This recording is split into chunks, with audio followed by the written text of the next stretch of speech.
Welcome back.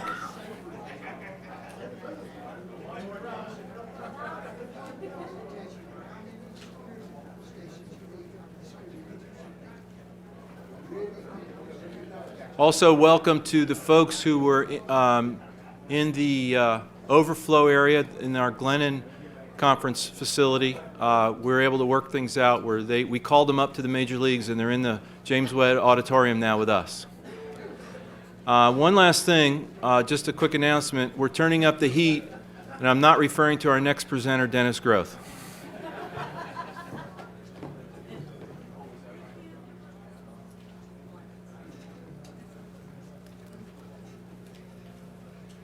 Well, I'm glad to see so many people return from the break. I didn't notice anybody running from the building yet, so that's cool. Okay.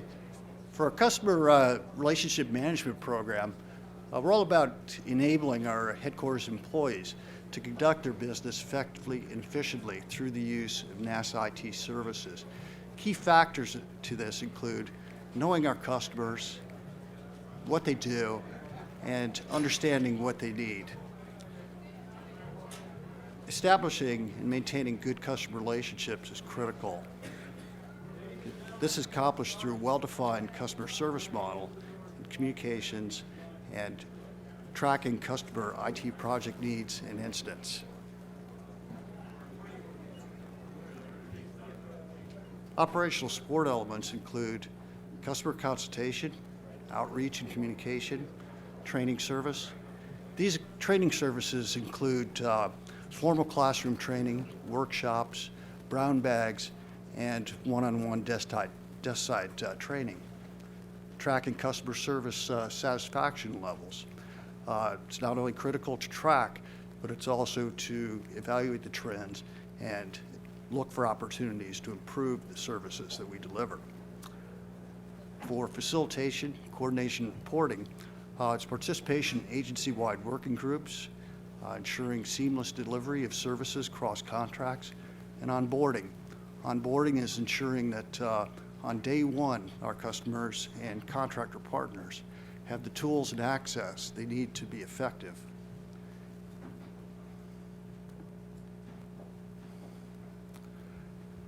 Special support services include the User Resource Center.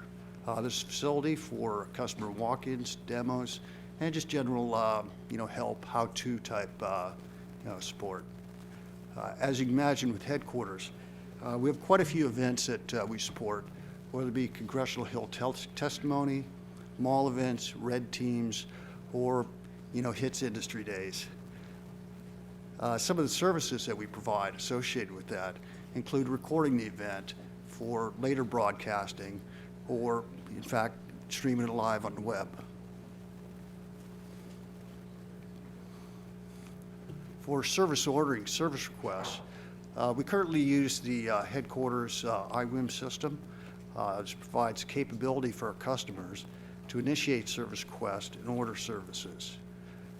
Facilitates the review and approval process, as well as schedule management, reporting, and it's integrated with our CCB process as well. For future state, we'll be using the agency enterprise service request system. When available, we'll migrate to it. This will be some point off in the future, more than likely after the start of the HITSS contract. The initial deployment is, of course, focused on the I3P contracts, with center-based contracts transitioning in at a later date. For service support, as Kelly mentioned earlier, we utilize the Central Odin Help Desk in Madison, Alabama for all of our Tier 1 customer calls. Once received, they're entered into the Odin Remedy system and dispatched to local support teams here at headquarters. This also helps to facilitate the transition of support work from one contractor to another or one team to another. Our future state will be migrating to the agency enterprise service desk.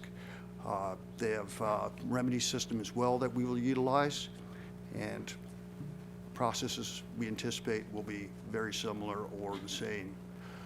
This is expected to start up for us in advance of the HITSS contract, so it'll be available on day one. The center section depicts the typical call volume we see here at headquarters. These tickets range from anything from break fixes, moves, password resets, and general consultation. For catalog support, the contractor shall provide an online catalog service on the first day of business of the contract. We currently use PC Mall. The government, specifically ITCD, shall approve the items that will be on this catalog and categories of items, so on. For a view of 2009-2010 orders, 2009, approximately 650 orders with in excess of 8,000 unique items within these orders, and likewise the number for 2010.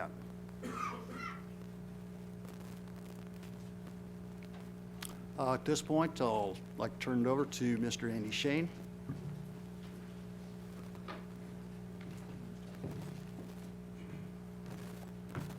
Hi, everybody. I get to do the cool stuff. You know, cool stuff. IT is something of a high wire act, but at the applications layer, that's where you're really touching the customer. You understand what they're doing, their business needs, what makes them happy, where their pain points are, how to remove the bone in their throat. When you're doing a good job in applications, it doesn't get better than that. So let me tell you a little bit about what we'll talk about today. Two things. First, about where we want to go. A new applications and information environment really to the quality of our customers and suitable to the 21st century. But we still got a legacy application portfolio. We'll talk a little bit about that.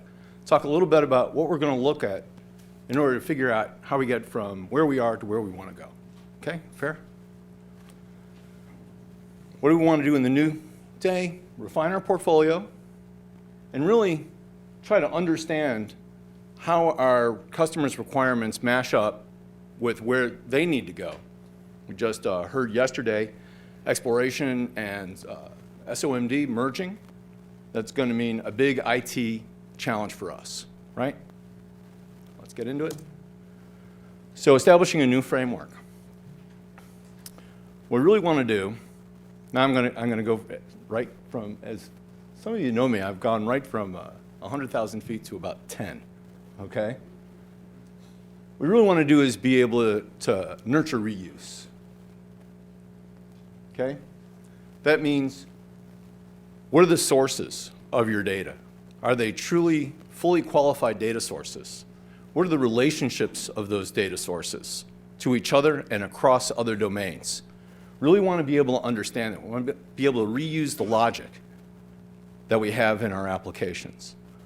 So a lot of you know that 20 years ago, if you wanted to merge two applications together, you had normalization. It's kind of sort of a funny word when it comes right down to it, in order to try and get terms to connect to each other, right? We have something here called the NHCC, which is now the data center. We have something that we used to call the Systems Engineering Facility. It's now called the SE&I Lab. You have an application that calls it one way. We have a new application that calls it a different way. Instead of trying to manage those terms every time you build a new application, we're really expecting the terms, the metadata, all of it to be managed external to the applications and ingested into the applications, okay? What that buys you is moving out of these point-to-point solutions and data exchanges. Let's really take a look on our wire on how information flows from our customers to the resources they're using, just like we watch packets on the wire. That's really the goal. That's the end state that we want to try and get to. Extend it to naming so that as people are doing searches or queries, they get the precise information that they're looking for. Trying to do this after the fact and feed everything into a search engine as a new indice That needs to be integrated into our new applications infrastructure. Really make it an information service. The mission for the folks here at NASA headquarters, they're managing the programs across the agency and the projects across the agency. They live and die by the data, so we got to help them, okay? By extending that down to the metadata, we'll be able to really get to that point, I believe, of being able to manage our information assets and the services that provide them, so we really see where the health and the hurts are. You know, what's hot? What are people using? How can we promote that use and make it even better and extend that to other services? Okay? All right. We have about 200 supported applications and websites. There's a tilde there. It's not because we don't know how many we got. Okay? The problem is how we count them. Okay? That's how when I talk about refining the portfolio. Everyone's having this problem. It's not unique to NASA headquarters. Is it a website? Is it a web application? Is it a web front end to an application? And on. Okay? All right, we got about 200, and what we're really looking for is a way to be able to manage our portfolio so we understand what are the similarities in business drivers? What are the kind of similarities in logic and naming and code? That part in the middle, the technology part, that gets driven elsewhere, and we'll talk about that in a little bit too, okay? Your responsibility with ours is to deliver a roadmap that really takes a look across our current inventory on what we want to deprecate, what we want to sustain, and which we want to move forward into this new environment that we were talking about. We've got to get modern on this stuff. We just honestly can't afford to keep it the way it is. Because our current solutions often limit what we can do. We don't want to copy the data. Even if we have a great solution, we don't want to copy that application multiple times for people. It's just inefficient. And also, we don't want to lock ourselves into an architecture that closes off our ability to be able to do new and interesting things that are happening in data centers across the world. So if I've got an application or a front end that is locking me into an operating system or a solution that isn't going to be virtualized, I got a hard decision to make. Either I'm going to continue to burn up green gases and have a separate box, or I'm going to try and learn how to do something with that app and move it forward, okay? And you get to do this, you get to change the linen without waking up the customer, okay? Want to be able to do this and increase our productivity, but without the disruption. Good? There's another breakout. You know, this is just, this is an arbitrary parsing, custom COTS, MOTS, GOTS, and web. So I sort of talked about that. Give you a couple examples where that are, I think, really good examples of the kind of work that we do here. Science NASA Gov is a great example of a service we provide not just to science, but to the agency as a whole and to the public. This is sort of like the facts and data, the story behind the story that you get to on the web. Almost 2 million unique visitors in the past 6 months. Definitely big time. It's written in Django, so we made a migration from Plone to Django. Interesting, because we manage the content management rights of different individuals, including, you know, well-known bloggers like Tony. There's an internal component that science relies on for their own business needs, people that are looking to get new grants and so on. So there's hooks there. It's currently virtualized VMware externally. Are we looking at Xen? Are we looking at KVM? Yeah, and we'll talk about that later on as well. The discipline, it's modern technology, okay? But the discipline, the rigor of being sure of your facts, the quality of the data, having a repeatable process to check out the builds and to post them so there's no uh-ohs in front of 2 million folks is definitely there. Cool? Told you. Okay. focus. This is how Exploration Systems manages their budget across all the project offices across the field centers. Incredibly important. May not seem as glamorous, but especially this past year, when you got variances in the budget and there's new drills all the time, people have got to trust what they are doing. And this is part of what we do as well. Okay? Is there an impact as SOMD and ESMD finally do their merger? Sure. Okay? So that's part of the job too. Really understanding the requirements and figuring out when we have applications in the sweet spot of the business process, what we need to do in order to extend that out. Or retire, right? Whatever's the smart thing to do.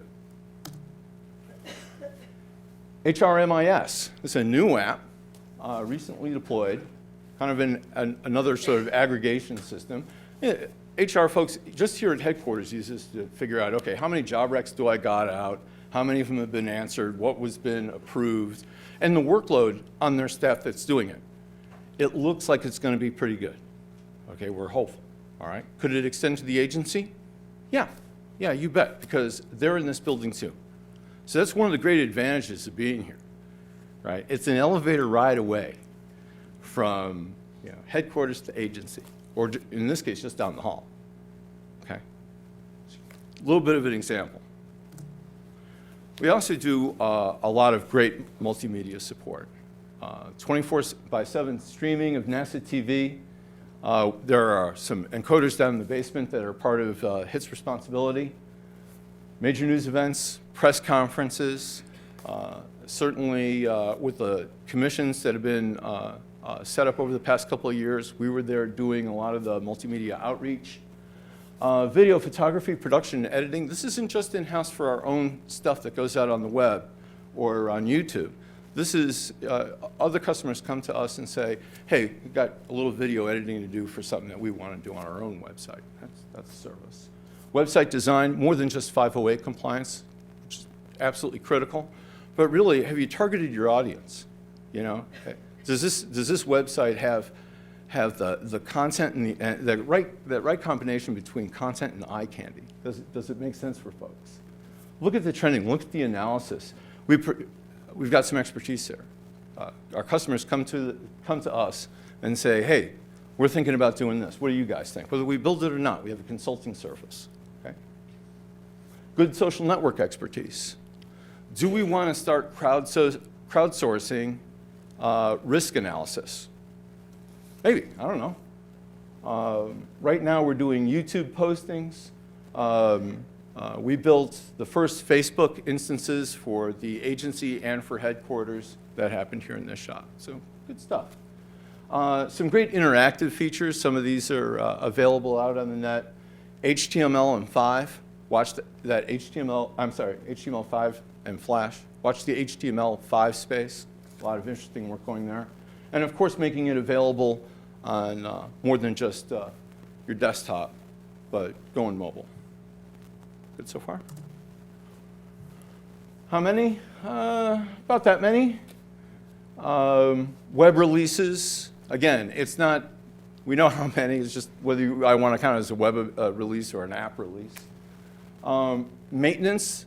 These are sort of ongoing stuff. These aren't bug fixes. These are, hey, you know, something has happened out in the world, we want to make a change, or we want to do something else. And outreach products, that could be like What is a Planet, or this 3D interactive thing for X15. A lot higher production values, takes a little bit longer time. Might do 2 to 4, 6 of those things a year. Overall, about 10. Okay. Here's a 6 months look, kind of give you an idea of the workload that drives us. Software development process. We heard a little bit about 7120 and about NASA culture. That's the culture of our customers too, not just the culture of IT. So in order to have a good conversation with folks, we speak that common language, right? And a software development process is our instantiation to a great degree of that process. So we want to be tight. We really want to understand it, have a repeatable process. This is why we've got a software library that does versioning, but it's also in order to deliver shorter life cycle costs to the customer, reduce our design costs. These are all, I mean, this is all apple pie, but it's up here because we really mean it, okay? That extends to the following ticks. Minimizing errors. We expect clean, great testing. Later on, I'm going to get back up here and talk about the SE&I lab. It's a great place to be able to do testing and checkout and test readiness reviews for our customers. We also want to make our documentation make sense, okay? Where you can go to the web or go to one of our sources like Bianca that aggregates stuff and get the story of the application. What does this thing do? Who does it do it for? What use cases are we solving? How does it do it? And to have that in a way so that when we get a new requirement, we can reach back into that story and see which one of these is most applicable. Can we reuse stuff? In a new applications environment, our applications will be advertising their services, right? So we'll get some help there too. But we can do a lot of this and save a lot of dough and deliver, I think, better applications to our customers. Okay? You guys can read faster than I can talk. I spoke a little bit about QA and performance controls. We're just about to roll out Rational in order to address our requirements alignment and look for some good tools to do that. We're always looking for stuff to do exactly things like Rational and to extend it onto other parts of our business. So this is pretty important stuff. This synergy between programmatic and project levels for corrective actions, we want to obviously be ahead of that, right? At the end of it, we want to know, hey, you know, did we not only meet the requirements, but did we meet the expectations? Everybody's, okay? And that's what a good communication plan, down and in, up and out, that's what that does, as well as horizontally. And when you're in an application shop, you're going to make the security guys happy, or else. You're going to make the data center guys happy, or else. You're definitely going to make the customers happy. So there's a lot of crosstalk. It's cool. I think I just covered that. Let me go right to the second bullet. You heard Kelly talk about, and Mark as well, about our interaction at the agency level. So we've got about 46 applications that use RSA tokens. Clear reusable passwords are a problem, right? So we're definitely flying in a tight formation with the agency on how to do the single realm solution. And the same thing with our moderate applications that are migrating to e-authentication. I wanted to make a special point of this. As we go through this migration, it does not look at by our current schedule that we will be complete by the time we're at contract transition. So there will be some of this e-authentication work that will transom the new HITSS contract. We've talked a little bit about this, about collaboration with I3P, East, West, data center. It's all important. We've got a little of that started, like I said, with the Django and the current NASA cloud, and there'll be other opportunities to do very similar stuff. Okay. Now back to Dennis. Back to you in the studio, Dennis.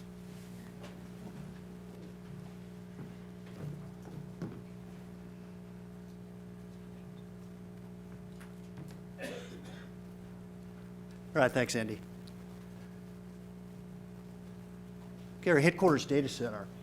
Our objectives, of course, are to provide, uninterrupted service for the housed and hosted assets that are located within the facility, and continuity of service with the agency-based data center service. What we mean there is a lot of the services that we use now are distributed across various data centers. Example of DNS, IPAM, services, Active Directory, and so on. It's ensuring those services are fully available and activities are coordinated with the respective service owners and system administrators. We're also certainly looking to reduce the impact of the headquarters data center on the environment, the various green initiatives, and to reduce the size of the headquarters data center and our dependence on it. Kelly mentioned earlier that we have a building renovation project coming up. That's also going to involve our data center. We'll have to modernize the cooling and other aspects of the data center as well, and continue to provide service while we're doing that.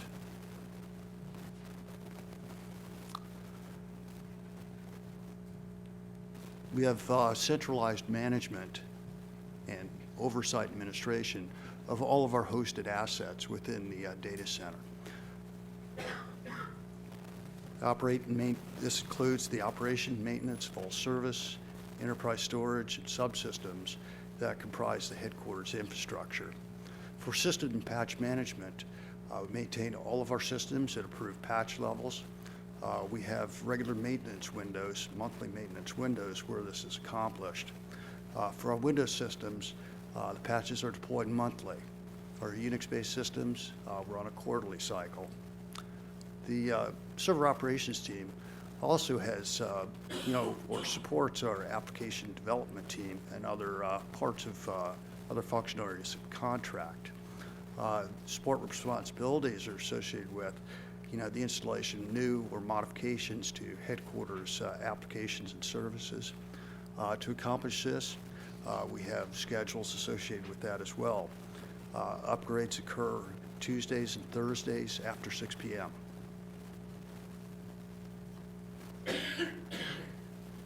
Hardware and software maintenance support and upgrade activities. We expect our data center staff or management to administer and maintain our hardware and software vendor maintenance agreements, to test and deploy new system hardware and software prior to going production in accordance with headquarters CCB process and procedures.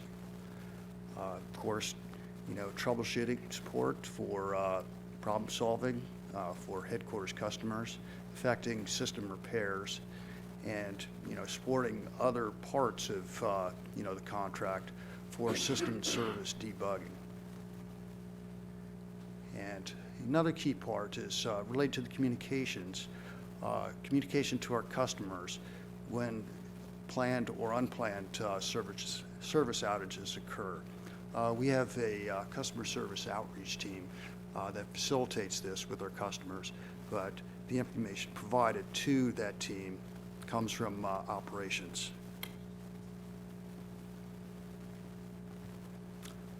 We support, I mentioned earlier about, the agency-based services. We also support housed systems and services here at headquarters. Like I said, this includes Active Directory, IPAM, and other elements. Our operations team works closely with their counterparts at the other centers to ensure solid and reliable delivery of these services as well.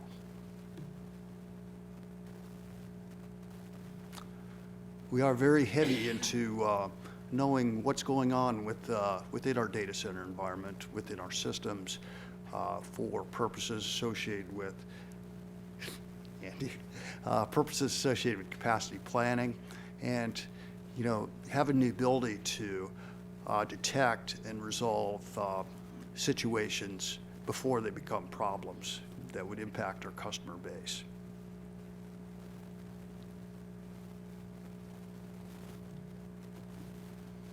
System upgrade and planning support as well. Manage all systems within approved life cycles, establish life cycle replacement schedules for hardware and software, and budget projecting as well. And also and semi-annual reviews and evaluations of new available equipment that can be used within the data center, and provide recommendations to ITCD.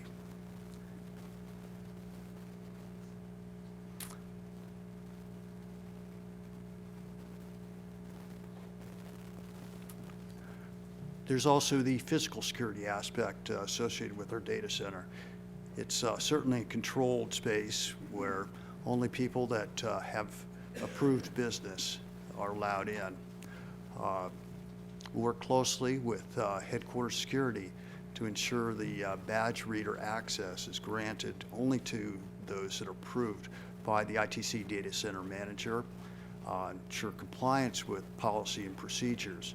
At times, we'll bring in vendors to do specific work or repairs, and staff needs to ensure that those folks are escorted in and out and somebody is with them whenever they're in the data center.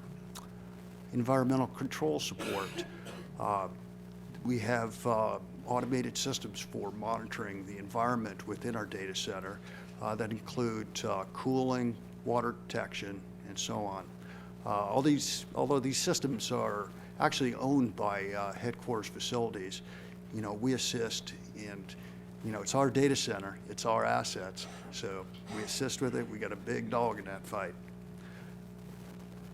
So for that, some of the systems that we have down there for cooling, all of that is monitored, alarmed, and if a failure occurs, the proper folks are notified so we can safeguard the resources within our data center. For power, we have a facility UPS and emergency backup generators. So as long as we get diesel in the tank, we can keep rolling. Backups are also a critical responsibility of the data center staff. All systems must be backed up in accordance with the approved schedules, nightly incrementals and weekly fulls, and adhere to tape backup storage requirements for system backups and restoration requirements, and to coordinate the storage and retrieval of our backup tapes from Iron Mountain. And for our backup systems, we certainly don't use individual tape units on our systems. We have an enterprise backup service that utilizes Veritas Net backup software and the ADIC scaler I2000 for our private network systems and I5000s for our public and systems engineering lab.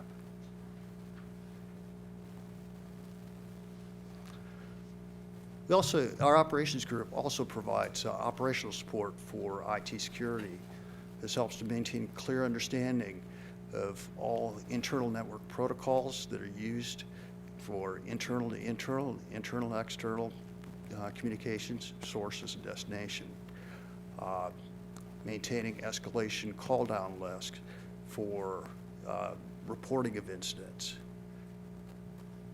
and also supporting the IT security team for the analysis of anomalous traffic behavior, and assisting with providing system logs, information, console reviews, as necessary to support IT security reviews and any investigation that may be going on. Another function within the data center operations is account administration.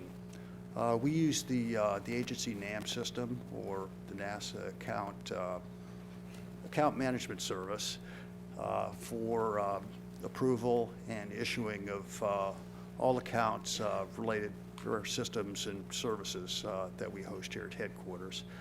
This group provides password resets, management of PKI, disabling accounts as requested by our headquarters IT security manager or other sources, such as myself, Kelly, or Victor. And this group also manages the elevated privileges for headquarters desktops and systems, and of course to maintain up-to-date operating procedures. We also provide the staffing and operation associated with our HITSS capability here at headquarters. We have 4 facility HITSS conference rooms, and This is for providing technical expertise for point-to-point and multi-point conferences. Need to ensure that all these rooms are maintained in a fully operational state, and to coordinate maintenance and repairs as needed. Another function is to ensure the proper scheduling of HITSS conferences, not just here at headquarters, but with participating endpoints. And during the conference, to staff the room and provide assistance to our customers as necessary. The next two charts is, just a graphical depiction of our data center, how the racks are laid out.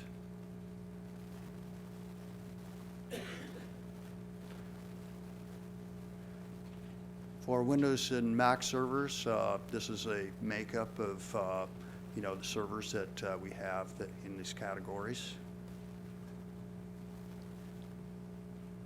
Linux and Solaris, similar information. And data center activities over the last 6 months. You can see the number of trouble tickets, application deployments that were supported. Large number of patches. For the Unix, that number is a little odd. Because there you're dealing with patch bundles as compared to individual patches released by Microsoft, so the count is a little bit different. And for CCB change request, 25 for the Unix systems, 36 for Unix. And a graphical distribution of change requests by platform. And now back to Mr. Shade.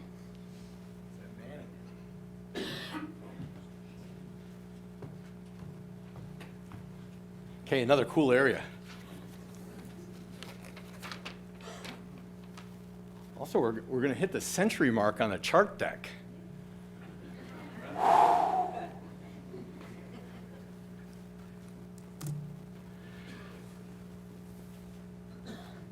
Since a lot of you probably come from an SE&I background, I'll just get the, okay, they're the smart guys speech out of the way. What we're really looking for here, here's our technical leadership, right? These are the folks who are going to keep us honest and tell us what's out on the horizon. We heard a little bit about the innovation program from Mark, but here's where it joins, okay? So let me talk just about virtualization for a minute. We're keen, not just because small organizations like Google and Amazon seem to be finding some success with it, but also, as you heard from Dennis, we're very much a, hey, how about it doesn't fail type of attitude, So we've been at 5 nines for our infrastructure for a long time. That stuff's baked in, and that's why the conversation in the application, so we don't expect disruption to our customers, and they don't accept it, right? Because we operate all the time. There are people in the middle of the night doing NASA work that are headquarters people, believe me. If you haven't worked here before, you will be running fast. So we're looking at virtualization, and so we expect our engineering group to really help us. Hey, Zen, VMware. It's more than just consolidating our boxes, right? It's how we're going to roll out those applications. It's how we're going to control the content management system. It's how we're going to do security. It's everything. It's all of those pieces, the I in integration. That's where we really expect great expertise to help us walk through that. We've got some NetApps as part of our storage architecture that Dennis touched on.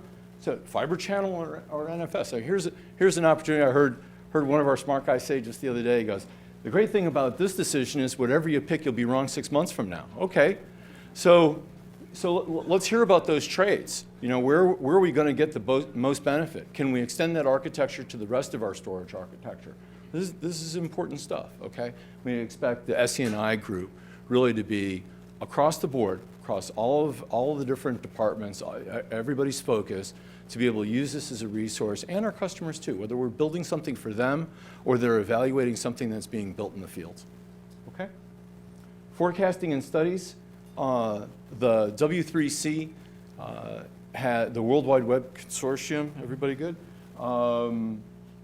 The incubator group on provenance, looks like it's going to be a working group. Imagine if we had a standard attribute in our data set that would tell us who, when it got changed, whether it was cropped, whether it was validated, whether it was verified. If you had those attributes appended to your data, how cool that would be. We want to watch standards development that happens across the net. Mentioned a little bit about HTML5, extending to video, extending to audio. You know, as I got a computer in my pocket, right? So we really want to understand as much as we can how we're going to leverage these new standards as well. Who keeps us honest? SE&I. Who lets us know what's going on? These guys. They're our experts. And as a result, advanced troubleshooting and problem resolution. If there's a brain twister that happens and the security guys need help, or the data center guys need help, the applications guys need a little bit of help. That's where the SE&I guys can step up. That's true for taking a time out and looking at something new as well. Okay? Fun group. We've got an innovation program that's being launched. There's details, I think, posted up on the web on where we're at with this. There is certainly a lot of movement at the agency level under Chris Kemp and others. And Victor has challenged us all to do a great job here. So this is part of the gig, right? We really want to be able to we're not change shy. There's an orderly way to do that and figure out what the risks are and how best to absorb it into our infrastructure. That's how SE&I helps us. And so part of our innovation program.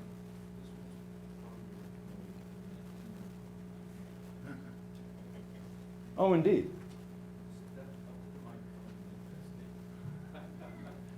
Everybody do a global replacement on emerging to emerging. All right. How come Bill Gates didn't know what we meant? Should have just spell checked it right away. Okay. So what else does SE&I do? Working groups, participates with other kindred souls across the agency and outside the agency. Okay. So whether it's the CTOs, whether it is the RSA guys or the e-authentication guys, there's peers across the agency. I think a lot of you folks know that. And serve as the SMEs. We also, the SE&I group really helps us develop and maintain a 3-year tactical plan. And they're the ones that really try to help us ingest all of the requirements and our needs, balance that out, and set the schedules for that. We cool? Okay.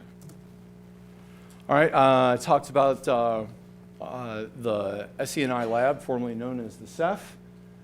Downstairs, awesome capability. We can replicate anything that's going on in the building in here, and we can also segment stuff off and create new environments for testing. We expect things to be tested, okay? And we're really keen on looking at the test results. And it's got a door out to the hallway.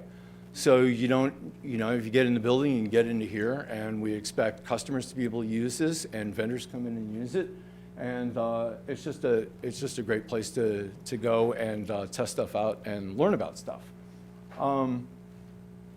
We also do our build outs here, okay? So new system designs, burning in a new appliance. That all happens, and it's adjoined to the data center as well. And for those of you that go on the tour, you'll walk through this space. Okay, I expect lots of oohs and ahs when you go down there too. Okay, there's a second part of the SE&I lab that we use for pre-production staging. So we do not allow production data in a test environment. So we have an environment that allows us to do complete testing shakedown on an application or service just before we throw the switch and go live with it into the data center. And here's the part of the lab that does that. And you'll see that too. I think that's it. Okay, you know, for an organization that is kind of is so cross-cutting and is doing a lot of different things, I just did a 1-month snapshot of the service request and the kind of work. Now, not all these are hot. Not all of these are active. Let's see, how should I say it? They're all active, but not all of them are being worked concurrently. Okay, but this is what's on the docket for January. Desktop backup upgrade. I'm not going to hit all these. Okay, but just to give you sort of a sampling. We back up everybody's desktop in the building, so we're looking at upgrading that. Who's going to keep us honest? The SE&I guys are going to do that. The NCI initiative, I talked about our RSA tokens and dealing with the agency on that. The network consolidation initiatives, SE&I is there, you know, sort of you know, helping us through all of the impacts, advising us on maybe what's the right way to be able to advise folks to vector the project, influence it a little bit. That's what they do. Solaris migration analysis. Slowaris. So we've got some old hardware, and we're looking, is this the right opportunity to migrate off of that hardware and migrate the applications as well? So in the previous talk, when I was talking about upgrading to a modern applications infrastructure, some of our first candidates as to whether or not those things should migrate may be in this analysis.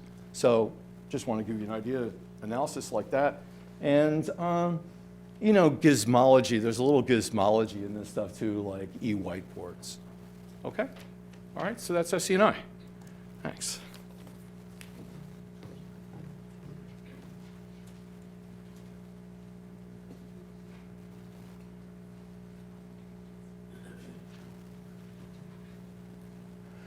Well, I enjoyed the comment that Andy made about SE&I keeping us honest. These are the folks that keep SE&I honest.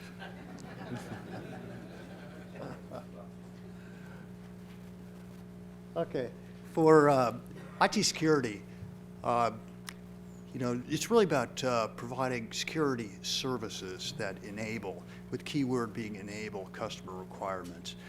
We don't fear new things here. We seek ways to develop and implement new technology and capabilities in a secure manner. To do this, you know, of course, it requires a detailed, in-depth understanding of our systems and services, new involving risk, managing these risks, and, you know, certainly promoting customer awareness. That's a very critical element, you know, with all the various customer-focused attacks that are going on throughout the course of, you know, every minute. Our IT security program consists of 3 major components: security operations, compliance and continuous monitoring, and emergency and continuity of operations. Technology solutions and services. Our IT security group has responsibility for the management and operation of our internal and perimeter IDS systems and content filtering. Operation management of our various tools that we have for traffic analysis and recording. Management of, you know, our event correlation tools, NetIQ. Security incident management. We fly in tight formation with the Agency Security Operations Center, also known as SOC, located out at Ames. We utilize their services for, you know, reporting and coordination of incident investigations, reporting, so on. Of course, we have the elements related to active monitoring and forensics analysis in this area as well. And, we definitely participate and support investigations that require involvement of counterintelligence or the IG. Security reviews and evaluations, absolutely. We have a formal NIST-compliant review process for all of our new systems and services developed, hosted, or housed within the headquarters environment. Security team also reviews all proposed changes to systems and services, and as requested, conducts reviews and evaluations of any system, service, or application. Vulnerability management. Of course, the vulnerability we have and regularly use vulnerability scanners here at headquarters to identify vulnerabilities within our applications or systems, and the management and tracking of system patches and vulnerabilities, until fully mitigated.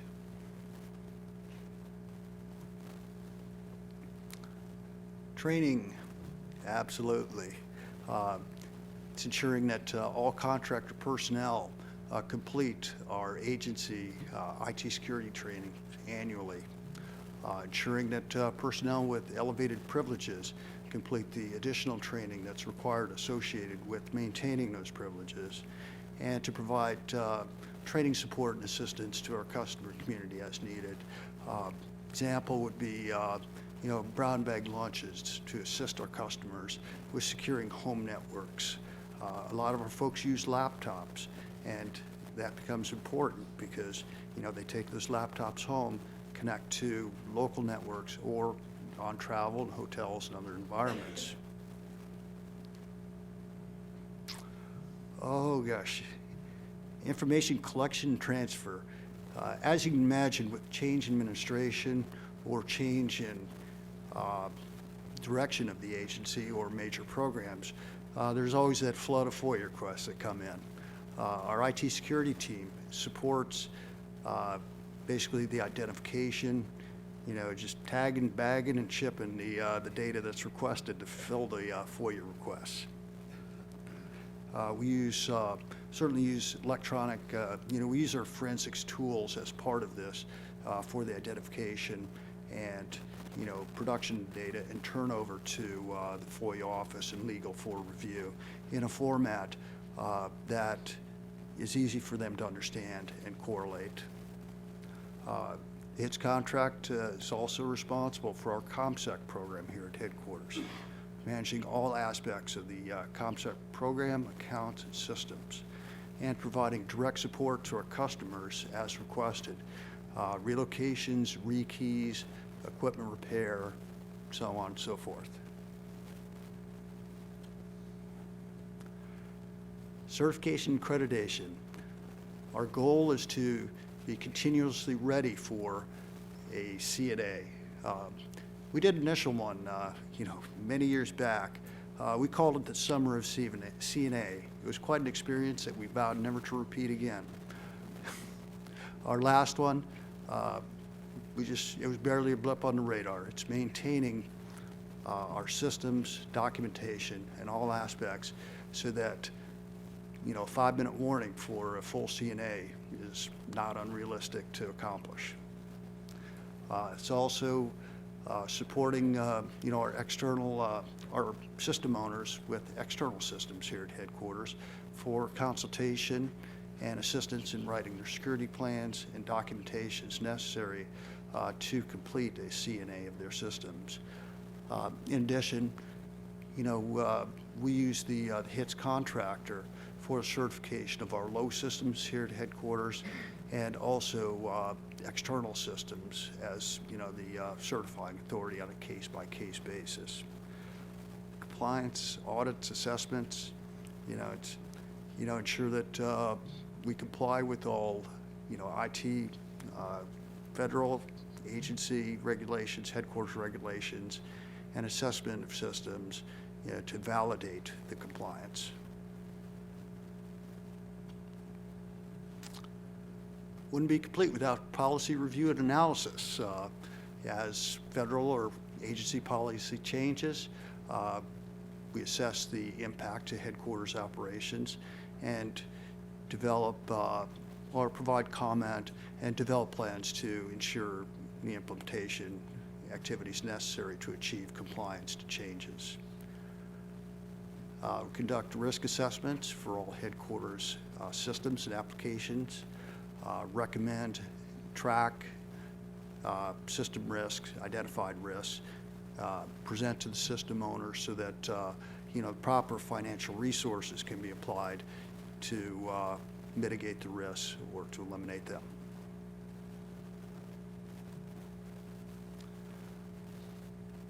Develop and maintain contingency plans for IT systems.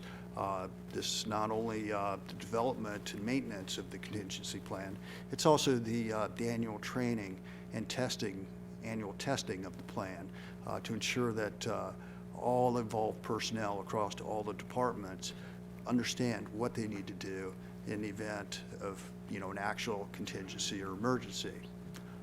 Business impact analysis, maintain BIA for headquarters systems. COOP support. Of course, the administrators up on the 9th floor, senior staff for the agency, we actively participate in the agency COOP activities and direct support for exercises, tests, and so on that are conducted by FEMA and just headquarters in general. And now on to Joan Verbeck, the HITSS COTAR.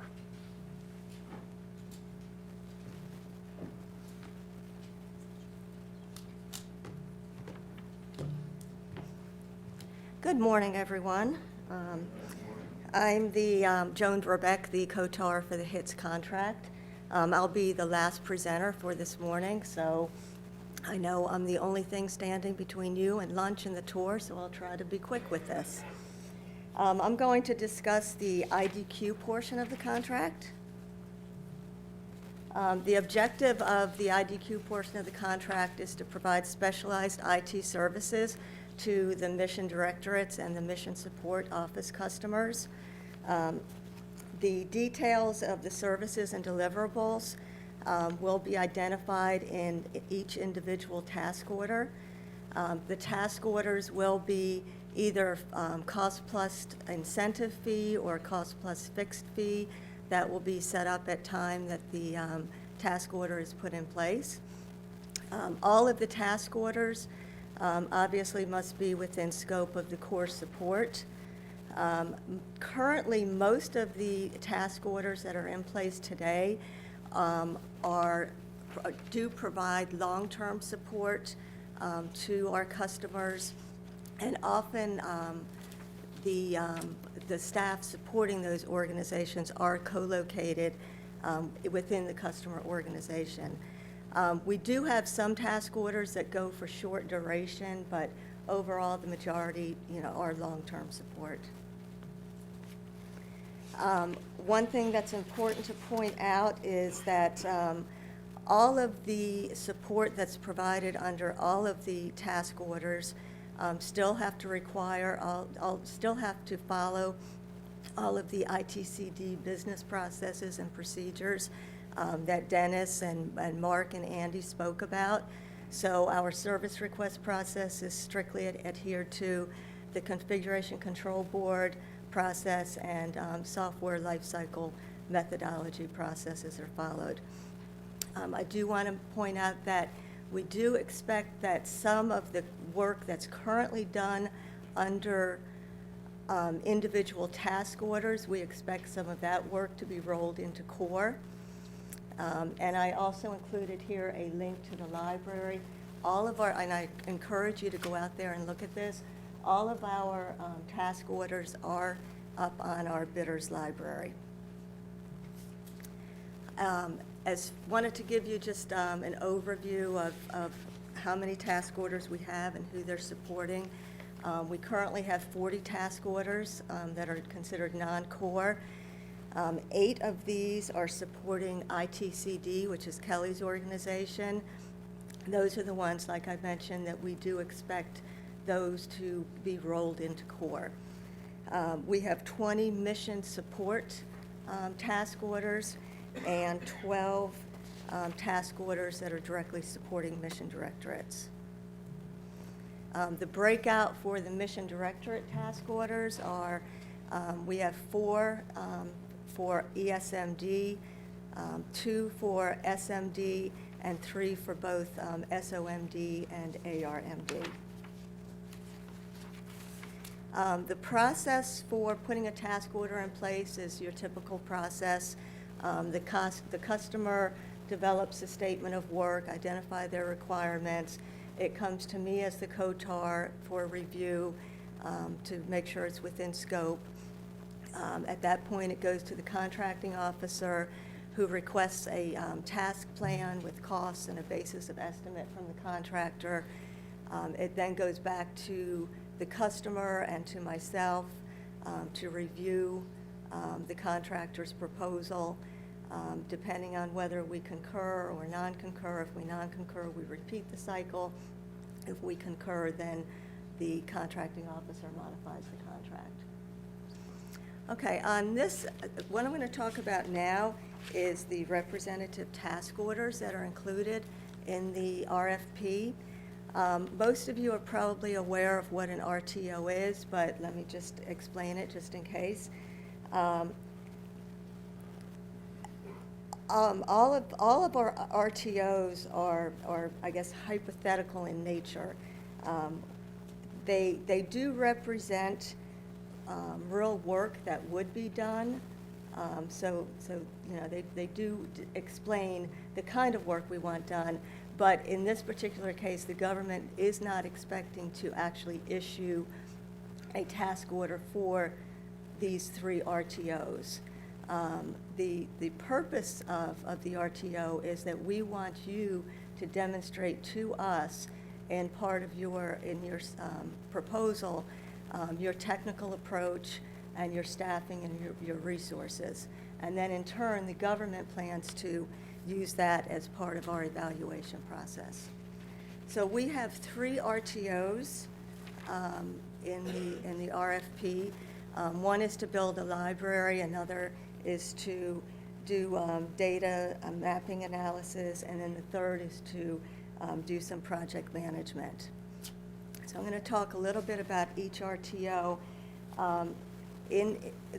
What we've done in the RTOs is each RTO contains background information that describes the problem, the scenario, and the requirement. So our first RTO is to establish a library for NASA studies. The problem that we're trying to solve with this one is that often analysts and leaders rely on institutional knowledge, or even sometimes have to recreate analysis from scratch.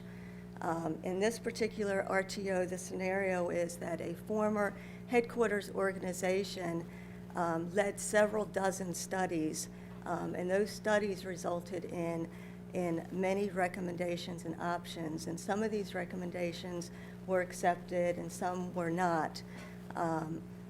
The result of that was we have a lot of artifacts of these studies, and those artifacts take on many forms: PowerPoint presentations, white papers, meeting notes, and those artifacts are stored on numerous servers, not organized in any way at all, not categorized.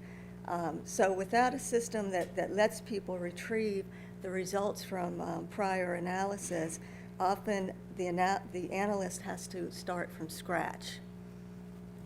So the task requirement for this is it's data collection, data organization. We want you to conduct customer reviews, develop, test, deploy the system, host the system, use a software development methodology lifecycle to accomplish all of this. So our second RTO is titled Exploration Systems Mission Directorate Data Access Mapping Analysis and IT Security Options. That's a pretty long title there. The problem here that we're trying to solve is that we have non-standard naming conventions and different software versions for our legacy ICE system. And what that's doing is that's severely limiting the ICE search capability. The scenario here is that several new offices are being created within the ESMD Mission Directorate, and they will lead transformational technologies for the agency. The product data management capabilities that are in place, we now have a bigger need to share these with new external partners. So ESMD plans to deploy a new instance of ICE and disable access to the current system. So the task, the requirement here is to develop an approach for the analysis of the legacy ICE systems and the data that they contain, develop an approach for assuring currency and validity of the data, developing an approach and options to automate a sanitizing process so that when this data gets ingested into the new system, it will be safe for reuse. And then identify options for automating search, identification, and validation services. Our last RTO is to provide project management and coordination to the Office of the Chief Engineer and the OCIO. The problem statement on this one is there exists technical and schedule risks along the design pipeline and system integration because NASA did not standardize on a single version of Windchill's PDM PLM service across all the centers. So the problem there is engineering teams are assigned to design and evaluate vehicle components and subsystems, and they're often distributed between centers. And they use different versions of the product data management and product lifecycle management tool. We're using PTC's Windchill. Today's environment lacks a common performance and capability across the various instances of the tool. So what happens is moving critical information along the design pipeline and performing system integration requires steps that insert risk and time into the process. So our chief engineer has baselined a new program requirement to standardize Windchill. They have tasked the OCIO to assist in the design and the build and the implementation of this new agency-wide service. And then the OCIO will also act as the contractor as the centralized authority for documenting the tasks, the risks, and the issues. And this also includes the migration of 11 instances of Windchill.